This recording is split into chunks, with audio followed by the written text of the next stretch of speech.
അതെ, നിലമ്പൂർ ഇലക്ഷൻ പ്രചരണ പ്രവർത്തനങ്ങൾ കഴിഞ്ഞ് ഞങ്ങളെല്ലാവരും വന്നു. കുഞ്ഞാലിക്കുട്ടി സാഹിബ് ഉണ്ടായിരുന്നു, ഞങ്ങളുമായിട്ട് കണ്ടു. എൻ്റെ മേൽനോട്ടം വഹിച്ച അനിലും അതുപോലെ ജോയിയൊക്കെ കാര്യങ്ങളൊന്ന് ചർച്ച ചെയ്തു. പിന്നെ ഒരു സൗഹൃദ സന്ദർശനം. നാളെ പോളിംഗ് ബൂത്തിലേക്ക് കിടക്കുകയാണ്. എങ്ങനെയാണ് UDFന്റെ അവസാനഘട്ട പ്രതീക്ഷ? ഞങ്ങളെപ്പോഴും പറഞ്ഞു, ആദ്യം മുതലേ പറഞ്ഞു, തികഞ്ഞ വിജയപ്രതീക്ഷയാണ്. ഇന്നലെ അതൊന്നുകൂടി ജനങ്ങളത് വ്യക്തമാക്കി തന്നു, തെളിയിച്ചു തന്നു.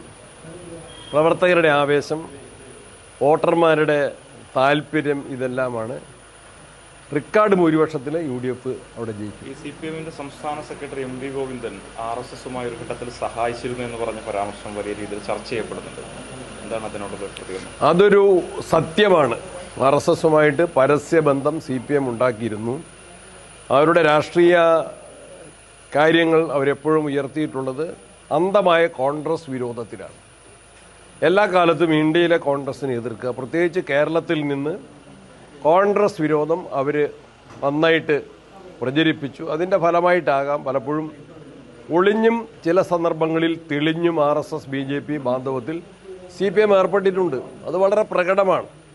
ഇന്നലെ ഗോവിന്ദ മാഷ് എന്തായാലും ആ സത്യം വൈകിയാണെങ്കിലും പരസ്യമായിട്ട് സമ്മതിക്കേണ്ടി വന്നു. ഇപ്പോഴുള്ള ഈ തെരഞ്ഞെടുപ്പിന് തൊട്ടടുത്ത ദിവസമുള്ള ഈ തുറന്നു പറച്ചിലിൽ പ്രത്യേകത എന്തെങ്കിലും ഉദ്ദേശം അതിനുണ്ടോ? അതെല്ലാം അബദ്ധത്തിൽ പറഞ്ഞു പോയതാണെന്ന് തോന്നുന്നുണ്ടോ? അതിപ്പോൾ സ്വരാജ് അതിനെ ന്യായീകരിക്കാനും അതിനെ മറച്ചു വയ്ക്കാനുമാണ് സ്ഥാനാർത്ഥി സ്വരാജ് ശ്രമിച്ചത്. അത് ജനതാദളുമായിട്ടായിരുന്നു സഖ്യമെന്ന് പറഞ്ഞു വയ്ക്കാൻ സ്വരാജ് ശ്രമിച്ചു. അതിൻ്റെ അർത്ഥം നിലമ്പൂർ തെരഞ്ഞെടുപ്പിൽ ഗോവിന്ദ മാസ്റ്ററെ ഈ വെളിപ്പെടുത്തൽ CPMന് കനത്ത തിരിച്ചടി ഉണ്ടാകും. ഞങ്ങൾ പറഞ്ഞ ആക്ഷേപങ്ങൾ അവരെ സംബന്ധിച്ച് അവർ RSS BJP ബാന്ധവത്തിലായിരുന്നു, പലപ്പോഴുമാണ് എന്ന് ഞങ്ങൾ പറഞ്ഞതിന് ഗോവിന്ദൻ മാസ്റ്റർ തന്നെ സമ്മതിച്ചത് അവരുടെ യഥാർത്ഥ മുഖം വോട്ടർമാർക്ക് മനസ്സിലാക്കാൻ ഇടയാക്കിയിട്ടുണ്ട്. അത് CPMന് വലിയ പ്രതികൂലമായിട്ട് ബാധിക്കുമെന്ന കാര്യത്തിൽ സംശയമില്ല.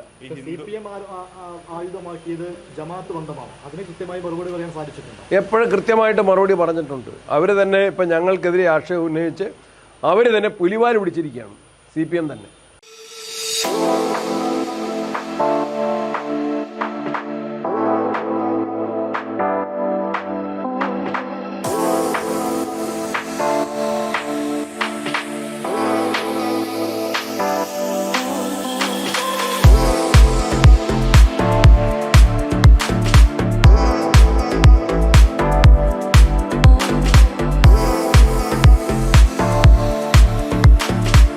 Claris Designer Jewelry, Calicut Road, Perindalmanna.